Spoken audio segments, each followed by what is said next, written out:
പക്ഷെ അദ്ദേഹത്തിൽ നിന്നോട് നിങ്ങൾ തന്നെ ചോദിക്കേണ്ടിയിരുന്നത് ഇതല്ലല്ലോ ഇപ്പോഴത്തെ പ്രധാനപ്പെട്ട പ്രശ്നം.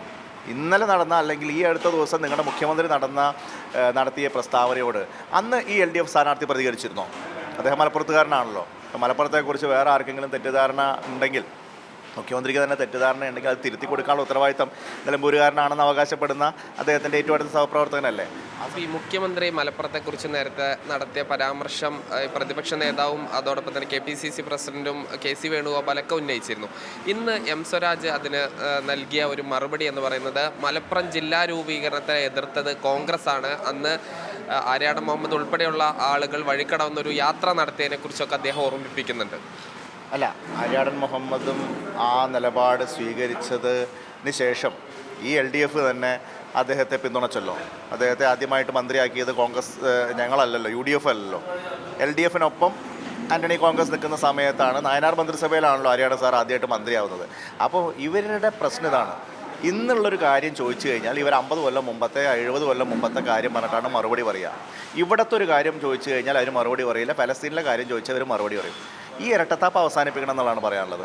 ഇവിടെ ഇപ്പം സമീപകാലത്ത് സംഘപരിവാറിനൊരു ആയുധം നൽകിയതാരാ ദേശീയ തലത്തിൽ ഉപയോഗിക്കാൻ വേണ്ടിയിട്ട്? അത് കേരളത്തിൻ്റെ മുഖ്യമന്ത്രി പിണറായി വിജയനല്ലേ. ഈ മലപ്പുറത്തെ സംബന്ധിച്ച് തെറ്റായ രീതിയിൽ സംഘപരിവാർ നടത്തിക്കൊണ്ടിരിക്കുന്ന പ്രവർത്തനങ്ങൾക്ക്, പ്രചരണങ്ങൾക്ക് ആക്കം കൂട്ടുന്ന തരത്തിൽ അവർക്ക് കയ്യിൽ ആയുധം വെച്ചു കൊടുത്തത് കേരളത്തിൻ്റെ മുഖ്യമന്ത്രിയാണ്. അത് കേരളത്തിൽ ഒരു പത്രസമ്മേളനം നടത്തിയിട്ടല്ല അദ്ദേഹം പറയുന്നത്. അങ്ങനെയാണെങ്കിൽ ഇവിടുന്ന് കൗണ്ടർ ക്വസ്റ്റ്യൻ വരും. ഇത് അദ്ദേഹം ഡൽഹിയിൽ പോയി ദ ഹിന്ദു എന്ന് പറയുന്ന ദേശീയ ദിനപത്രത്തിന് പ്രത്യേകമായിട്ട് ഇൻ്റർവ്യൂ അനുവദിച്ചുകൊണ്ടാണ് പറയുന്നത്. എന്നിട്ട് അതിനെക്കുറിച്ച് ന്യായീകരണത്തിന് വേണ്ടി ചമച്ച ഭാഷ്യങ്ങളും നാടകങ്ങളൊക്കെ നമ്മൾ കണ്ടതാണ്. ആരോ എൻ്റെ മുറിയിലേക്ക് കയറി വന്നു, എന്തൊക്കെയോ ക്വസ്റ്റ്യൻ ചോദിച്ചു, ഞാൻ പറഞ്ഞു എന്നൊക്കെ പറഞ്ഞുകൊണ്ടാണല്ലോ അദ്ദേഹം അതിനെ എക്സ്പ്ലെയിൻ ചെയ്യുന്നത്. അപ്പോൾ അത്തരത്തിലുള്ള വില കുറഞ്ഞ സമീപനം ഉണ്ടാവരുത്. അദ്ദേഹം പറഞ്ഞത് വളരെ അപകടകരമായിട്ടുള്ളൊരു കാര്യമല്ലേ. ഈ മലപ്പുറം ജില്ല എന്ന് പറയുന്നത് എന്തൊക്കെയോ ഒരു ക്രൈം ക്യാപിറ്റലാണ് എന്നുള്ള നിലയിലല്ല അദ്ദേഹം അവതരിപ്പിച്ചത്. ഇവിടെ സ്വർണം പിടിക്കുന്നു, ഇവിടെ മയക്കുമരുന്ന് പിടിക്കുന്നു, ഇതിൽ നിന്നുള്ള കള്ളപ്പണം ഉപയോഗിച്ച് ഇവിടെ മറ്റു തരത്തിലുള്ള രാജ്യദ്രോഹ പ്രവർത്തനം നടത്തുന്നു, തീവ്രവാദ പ്രവർത്തനം നടത്തുന്നു എന്ന് പറയുന്നത് മോഹൻ ഭഗവത് അല്ല, ശശികലയല്ല, കുമ്മനം രാജശേഖരനോ സുരേന്ദ്രനോ അല്ല, കേരളത്തിലെ മുഖ്യമന്ത്രി പിണറായി വിജയനാണ്. അത് അങ്ങേയറ്റം അപകടകരമായിട്ടുള്ള ഒരു ആയുധം സപ്ലൈ ചെയ്യലായി. അത് കൃത്യമായിട്ട് നമുക്ക് പറയേണ്ടതായിട്ടുണ്ട്. അപ്പോൾ ആ ഒരു പ്രശ്നത്തിന് മറുപടി പറയാനാണ് LDF തയ്യാറാവേണ്ടത്. LDF സ്ഥാനാർത്ഥി ഇങ്ങനെ ഒരു പ്രതികരണം നടത്തിയെന്ന് പറഞ്ഞു, നിങ്ങൾ പറഞ്ഞു, ഞാൻ നേരിട്ട് കേട്ടില്ല. പക്ഷെ അദ്ദേഹത്തിൽ നിന്നോട് നിങ്ങൾ തന്നെ ചോദിക്കേണ്ടിയിരുന്നത് ഇതല്ലല്ലോ ഇപ്പോഴത്തെ പ്രധാനപ്പെട്ട പ്രശ്നം. ഇന്നലെ നടന്ന അല്ലെങ്കിൽ ഈ അടുത്ത ദിവസം നിങ്ങളുടെ മുഖ്യമന്ത്രി നടത്തിയ പ്രസ്താവനയോട് അന്ന് ഈ LDF സ്ഥാനാർത്ഥി പ്രതികരിച്ചിരുന്നോ? അദ്ദേഹം മലപ്പുറത്തുകാരനാണല്ലോ. മലപ്പുറത്തെക്കുറിച്ച് വേറെ ആർക്കെങ്കിലും തെറ്റിദ്ധാരണ ഉണ്ടെങ്കിൽ, മുഖ്യമന്ത്രിക്ക് തന്നെ തെറ്റിദ്ധാരണ ഉണ്ടെങ്കിൽ അത് തിരുത്തി കൊടുക്കാനുള്ള ഉത്തരവാദിത്തം നിലമ്പൂരുകാരനാണെന്ന് അവകാശപ്പെടുന്ന അദ്ദേഹത്തിൻ്റെ ഏറ്റവും അടുത്ത സഹപ്രവർത്തകനല്ലേ. ആ സമയത്തൊന്നും LDF സ്ഥാനാർത്ഥിയുടെ ഒരു പ്രതികരണവും നമ്മൾ കേട്ടിട്ടില്ലല്ലോ. വലിയ മുടക്കില്ലാത്ത വിഷയങ്ങളിലൊക്കെ അദ്ദേഹം പ്രതികരിക്കാറുണ്ട്. ഇതുപോലെ മലപ്പുറവുമായിട്ട് ബന്ധപ്പെട്ട വിഷയങ്ങളിൽ പ്രതികരിക്കാൻ തയ്യാറാവാറുണ്ടോ? മലബാറുമായിട്ട് ബന്ധപ്പെട്ട വിഷയങ്ങൾ തയ്യാറാണോ? ഇപ്പം ഞാൻ ചോദിക്കട്ടെ, ഇപ്പം 10ാം ക്ലാസ് കഴിഞ്ഞു, ഈ മലബാറിൽ ആവശ്യത്തിന് +1 സീറ്റ് ഇപ്രാവശ്യം ഉണ്ടോ? എല്ലാ തവണയും ഇതിങ്ങനെ ഇട്ട് വലിച്ചു നീട്ടി അവസാനം 1-2 അഡീഷണൽ ബാച്ച് പോലും അനുവദിക്കുന്നില്ല, സീറ്റ് ഇൻക്രീസ് അനുവദിക്കും. അങ്ങനെ ഈ പ്രശ്നത്തിന് ഗതികെട്ട് ആ വർഷങ്ങൾ തള്ളി നിൽക്കും. കുട്ടികൾ താല്പര്യമില്ലാത്ത കോഴ്സിൽ പോയി ചേരും. ഇപ്പോഴും 90,000 സീറ്റോളം വേക്കൻ്റാണ് ഈ മലബാറിൽ. സീറ്റ് വേക്കൻ്റ് അല്ല, കുട്ടികൾ എക്സസ് ആണ്, സീറ്റില്ലാത്ത അവസ്ഥയാണ്. അതിനെക്കുറിച്ചൊന്നും ഇവർക്കൊരു പരിഹാരം ഉണ്ടാവുന്നില്ലാന്നേ. 9 വർഷമായിട്ട് ഇവർ ഭരിക്കല്ലേ. ഈ 9 വർഷമായിട്ടുള്ള ഈ വിജയശതമാനം 99.5 ഒക്കെ ആക്കുമ്പോൾ ആ കുട്ടികൾക്ക് +1 സീറ്റ് കൊടുക്കണ്ടേ? അതുണ്ടാവുന്നില്ല. അത് ഓരോ വർഷവും കുട്ടികളായിട്ട് നരകയാതന അനുഭവിച്ചപ്പോൾ എൻ്റെ ഒപ്പം ഇരിക്കുന്നത് KSUവിൻ്റെ വൈസ് പ്രസിഡന്റ് ആൻ സെബാസ്റ്റ്യൻ അടക്കമുള്ള KSUവിൻ്റെ സുഹൃത്തുക്കളാണ്. എല്ലാ വർഷവും ഇവർക്ക് സമരം ചെയ്യേണ്ടി വരികയാണ്, MSFന് സമരം ചെയ്യേണ്ടി വരികയാണ്.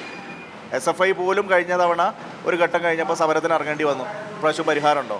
ഉണ്ടാവുന്നില്ല എന്നുള്ളതാണ്. അപ്പോൾ അത്തരം പ്രശ്നങ്ങളാണ് മലബാറും മലപ്പുറം ജില്ലയും പ്രത്യേകമായിട്ട് അഭിമുഖീകരിക്കുന്നത്.